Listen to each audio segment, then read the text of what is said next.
I believe it was the rabbinical scholar Adam Sandler who said, let's have some Hanukkah. It's time to celebrate Hanukkah. We're here right now over at the Hillel of Iowa City where we're ushering in the 7th night of Hanukkah a little bit early this morning. It officially begins at sundown, but we can see we're already preparing. We've got the lights lit up here over at a menorah in their kitchen. And we also made some potato pancakes. They're called latkes in the Jewish tradition, and they are absolutely delicious, I'm told. So we're going to be trying them in just a few moments here. They're made of potatoes, some salt, some onions. You mix them together. No recipe required.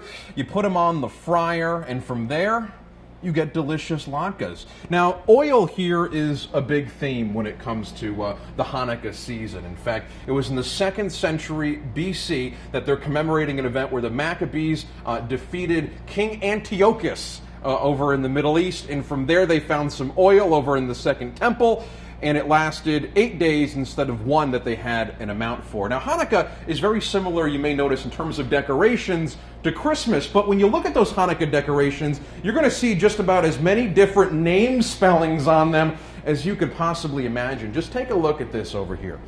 These are just some of the examples we were able to find online of different spellings, accepted spellings, of ways that you can spell Hanukkah. So while there may be a consensus on how to spell Christmas, the debate is certainly wide open in terms of Hanukkah. One thing the debate has been closed on is that potato pancakes are absolutely delicious. I've got some applesauce here. Told you put a little bit of there on the top of the potato pancake. You take a bite, and it's supposed to be great. Let's see how these are. We fried these up a little earlier here this morning over on our CBS 2 This Morning show. You don't lie. Those are better than French fries. Here, Ricardo, you got to have one of these too. There you go. They're delicious. You're going to enjoy them. Hanukkah, the Festival of Lights, a holiday that I can certainly get behind. And if you enjoy it, share it with the rest of your friends, my friends. This is just a great, great holiday. For now, we're covering the corridor in Iowa City. Josh Scheinblum, Fox 28 News at 7. Josh, it might not taste so well by the time it gets back here, but bring us back one. We'd love to try We'd like to try one. this, yes. Absolutely. Can Ricardo hear us? Ricardo, if you can hear us and you think Ricardo they're good, can hear you. Nod if you like them. Yeah, I think so. That's a That's a thumbs sign up. of there pleasure. You go. There you go. All right, thank you. Well, if you want to learn more about Hanukkah I'll give you and some how... if there are any left. I'll put it that way. Okay, yeah. Good morning to you guys. It is the 7th night of Hanukkah, starting at sundown tonight. You can see we already have some of those lights lit right now in this menorah here over at the Hillel at the University of Iowa. And we are ushering everything in that has to do with Hanukkah this morning, from the faith all the way over to the foods. We're making up some traditional potato pancakes. I am here with Gerald, the executive director.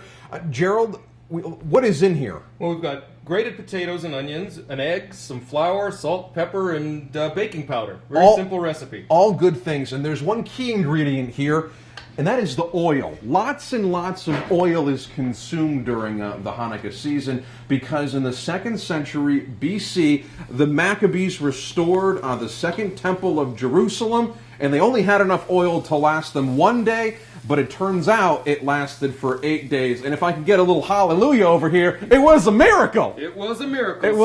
It was an absolute miracle. Yeah, the miracle was also the big military victory. We really think that what it was the ability of the Jewish people to resist the oppression and the assimilation. And so we think about it with food, which is kind of the way we tend to approach things.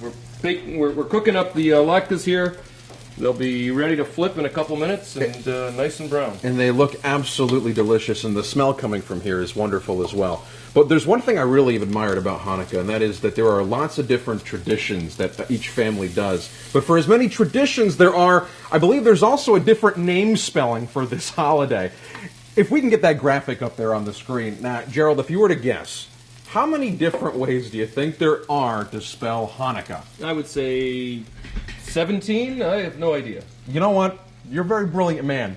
We found 16. Okay. 16 ways, so he's pretty good. Gerald, you are the man. Thank you so much for joining us here this morning. And happy Hanukkah to you. We're going to continue to make our potato pancakes here and usher in the Hanukkah holidays, so make sure you stay with us. For now, we're covering the corridor in Iowa City. Josh Scheinblum, CBS 2 News. Those look delicious. I can smell them from here. Yeah, they How do. about Hanukkah? Different spellings. There's 18 on the screen, by the way, if you were counting. I thought that this morning, actually, when we were looking at the scripts, I thought perhaps that Josh, I know this is hard to believe, had made like a spelling error. and I said, Jason, that's not how you spell Hanukkah. And Jason said, nope, he found out that you can spell it so many ways. Yep.